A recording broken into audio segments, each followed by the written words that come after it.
Alright, it's a Sunday. The beginning footage that you saw is a dim sum restaurant called Dragon Bow. Definitely check that place out. It's in the Richmond district of San Francisco. And today is actually tomorrow from the last video. It's Sunday. Didn't get a lot of sleep. As mentioned, my buddy Rich is in town. And we played some poker last night at Lucky Chances. We're in San Jose today. We're currently at Casino Matrix. And we hope to run it up. That's the plan. Goddamn right. And if things go well, we might hop over to Bay 101, but we'll see how things go here, and then we'll take it from here. Anything else you want to say?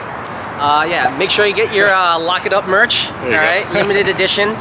So get it while it's hot. There you go. All right, we'll see you guys in there. All right, 235 no limit with a $600 max buy-in. First notable hand is a straddle pot. Folds to me in the big blind with pocket sevens.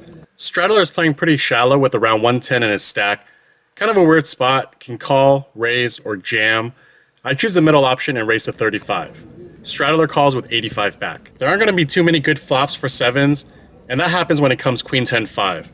This is one of the problems with raising a hand like sevens against shallow stacks, and then I'm going to land in a lot of spots where I'm a bit lost on the flop on what the best course of action is. I check, he checks back. Turn gets worse, it comes a king of clubs. I expect to be beat most of the time, and I'm planning to just check fold. I knuckle over, and he does the same. The river comes the 8 of spades, and I check it over once more, and he checks it back. I table my hand, and surprisingly it's good. So pick up a small one to kick off the session. The straddle is on again in this next one. Small blind calls, and I'm in the big blind with ace-queen offsuit, and I raise it to 40. Straddler calls, small blind folds. Heads up to a flop of 10-9-3. I see bet 35, and the straddler calls. Turn comes a king of diamonds, completing the rainbow. Given that I've got a queen in my hand, I'm discounting queen jack from my opponent's holdings, and instead I'm weighing him more towards a pair of 10s or 9s. The king is generally a better card for me unless my opponent has king 10 or king 9, but if he doesn't have two pair, I'm going to make it tough for him to continue with a pair of 9s or 10s. I bet 120. He thinks it through for a bit and lets it go.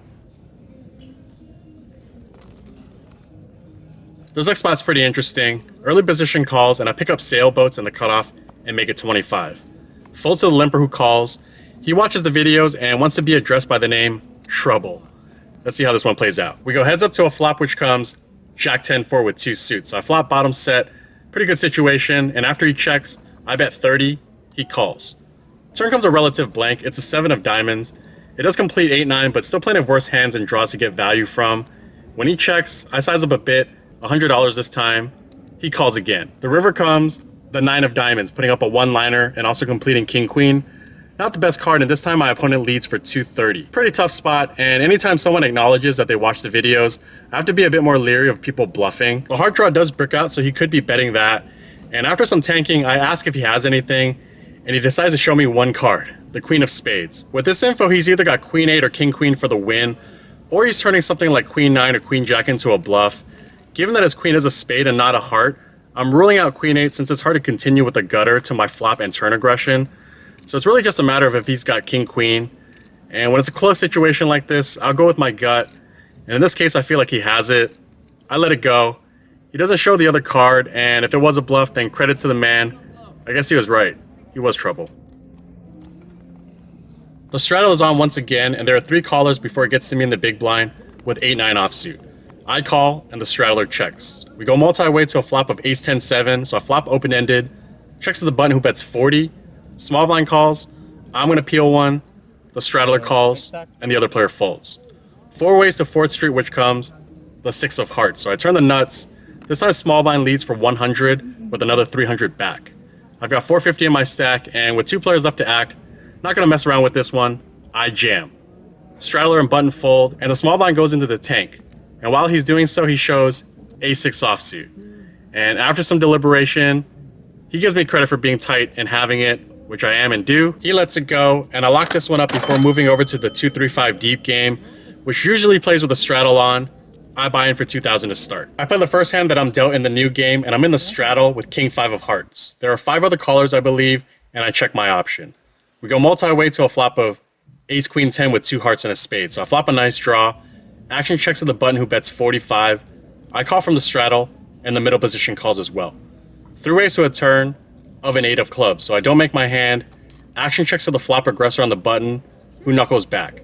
Get a free look at the river which comes, the jack of hearts. So I river the nuts and any king makes a straight. I consider checking hoping that one of the two players has a king, but instead I try to get some value and bet 150. Middle position folds and button tanks for a bit before making the call. Good welcome to the new table. Next spot I'm in the straddle once again, this time with king queen of clubs, and when hijack, button, and big blind call, I raise to 60. Hijack and button call, and we go three ways to a flop of ace 8-3 rainbow. I see bet it for 65. The play on the hijack raises to 165. Button folds, and playing around 1500 effective. I could peel on occasion, but it'd be nice if the ace were a club just so that my backdoor clubs would be clean. Given that I'm out of position, it's going to be hard to navigate the rest of this hand, so I just let it go. So it turns out that not everyone was straddling, unfortunately, but that's when this next hand develops, and it's a pretty adventurous spot. Under the gun in middle position, call to 5, button raises to 45, and I'm in the small blind with 8-9 of spades. I choose to 3-bet this one, 175. Under the gun who limp for just the 5, calls, and the button calls as well. We go three ways to a flop which comes dry, king 6 deuce rainbow. I see bet 210. Under the gun calls, which is a bit concerning since I block pocket 8s and pocket 9s, and should have more kings than him. So it has me a bit worried that he's got devilish thoughts with middle set, but hopefully I'm wrong and he's just peeling with a hand like 7s through jacks. Button folds, and we go heads up to a turn of a queen of diamonds. I've got about 1500 effective, and I'm going to continue barreling, hoping to leverage this board texture. I bet 520. And after some deliberation, he jams for my 1500 effective. Unfortunate to run into it here, I fold. The straddle is back on in this next one. Middle position raises to 45. I call from the low jack with pocket 7s. The cutoff and button call as well. We go to a flop of 5-4-4. Initial raiser in middle position checks. I check. The cutoff checks. And now the button, who I perceive as tight, bets 45. Middle position folds, and for a quarter pot, even though I think he's tight, I call. Cutoff folds. Heads up to a turn of a 10 of clubs. This should be a fairly irrelevant card. I'm still ahead of hands such as ace deuce, ace 3, ace 5, pocket 6s, pocket 3s, but pretty much losing to everything else. I check. He continues the aggression, again for a small amount, $50. I call once again, and we go to a river of a 6 of diamonds, so fewer hands that I beat now. I check, and he's about to bet 100, but thinks against it and checks it back. I table, and it's good. Next hand, the hijack raises to 25. Button calls. I'm in the small blind with king 10 of clubs. Not going to get frisky this time. I just call, and we go three ways to a flop of 10-4-3 with 2 clubs. So I smash this flop. I check. The initial raiser on the hijack C bets 50. Button folds and can mix here, but given that I have top pair to go with my club draw, instead of just a naked club draw, I make the call. We go heads up to a turn of a 7 of spades, putting up backdoor spades. I check once more to see what he'll do and react accordingly. He knuckles back. River comes, the 8 of clubs, so I get there. Not sure how often he's going to bet if I check to him, so I try to eke out some value and potentially induce with a smaller bet. I put out 75. He goes in the tank for a bit and ends up making the call. Scoop another small one. Last spot to run through, I raise to 30 from middle position with pocket kings, choosing a slightly larger size because the game is deep. Low jack and the hijack call. Three ways to a flop of 7-6-6. Semi-dry board, but I choose to check this one. Low jack checks, and the hijack bets 55.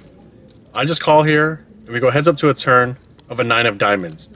Pretty interesting card as a variety of draws are at play with diamonds and hands such as 7-8, pocket 8s, 8-9, maybe even 9-10. I check, and depending on the sizing should he bet, I'll react with either a call or a raise. He ends up checking back though. We go to a river of a 4 of diamonds, completing backdoor diamonds. Shouldn't be too relevant though, I don't think. And I consider checking, but just don't have enough info on the player to know if he'd go for thin value with hands such as pocket 8s or a pair of 9s. I decided to bet 135. And after some deliberation, he calls, I roll it over, and take this one down.